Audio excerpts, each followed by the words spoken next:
Argentina আলজেরিয়ার match শেষ হয়ে গেছে প্রায় 1 ঘন্টা আগে, কিন্তু এখনো এই কানসাস সিটি স্টেডিয়াম ছাড়ার নাম নেই আর্জেন্টিনার সমর্থকদের। তারা এখনো উল্লাস করছেন এবং মেসির এই স্মরণীয় রাতটা তারা উদযাপন করছেন। মেসি বিশ্বকাপে প্রথমবারের মতো হ্যাটট্রিক করেছেন, বিশ্বকাপে এখন সর্বোচ্চ গোলের মালিক লিওনেল মেসি, এবং এই রাতটা যেন তাদের বিশ্বকাপ জয়ের মতো আরো একটা স্মরণীয় রাত। দেখাতে চাইবো এখানে দর্শকরা কিভাবে আনন্দ করছেন।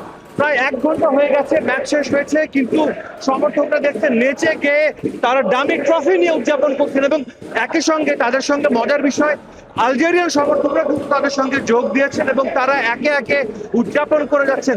মেসি, আমরা জানি মেসির জন্য আর্জেন্টাইনরা একেবারে ক্রেজি ফ্যান, এবং আমরা কাতার বিশ্বকাপে দেখেছিলাম যেখানে আর্জেন্টিনা দল গিয়েছে সমর্থকরা সেটা উদযাপন করেছেন এবং সমর্থকরা উল্লাস করেছেন।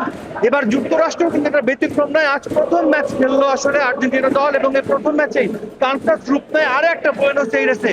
বিশ্বকাপ জয়ের পর যেমন বুয়েনোস এইরেসে লাখো লাখো মানুষ নেমেছিল রাস্তায়, আজও ঠিক তেমনি অনবরত ঘন্টার পর ঘন্টা ধরে এই সমর্থকরা উদযাপন করে যাচ্ছেন এবং তারা আসলে উদযাপন করছেন এবং তাদের সবার একটা বিশ্বাস জন্মেছে মেসি যেভাবে প্রথমে যে পারফর্ম করেছেন, এই পারফরমেন্স ধরে থাকলে মেসিদের যে স্বপ্ন চতুর্থ বিশ্বকাপ শিরোপা জয়ের, সেই শিরোপা জয়ের স্বপ্নটা পূরণ হয়ে যাবে।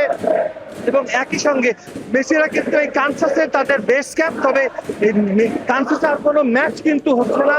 মেসিরা এরপর চলে যাবে ডালাসে। ডালাসে তাদের কিন্তু দুটো ম্যাচ রয়েছে। যেভাবে মেসিরা এই বিশ্বকাপ শুরু করেছে তাতে বলাই যায় এই বিশ্বকাপেরও অন্যতম ফেভারিট আর্জেন্টিনা। কানসাস সিটি থেকে সাজিদ মুস্তাহিদ, সময় সংবাদ, যুক্তরাষ্ট্র।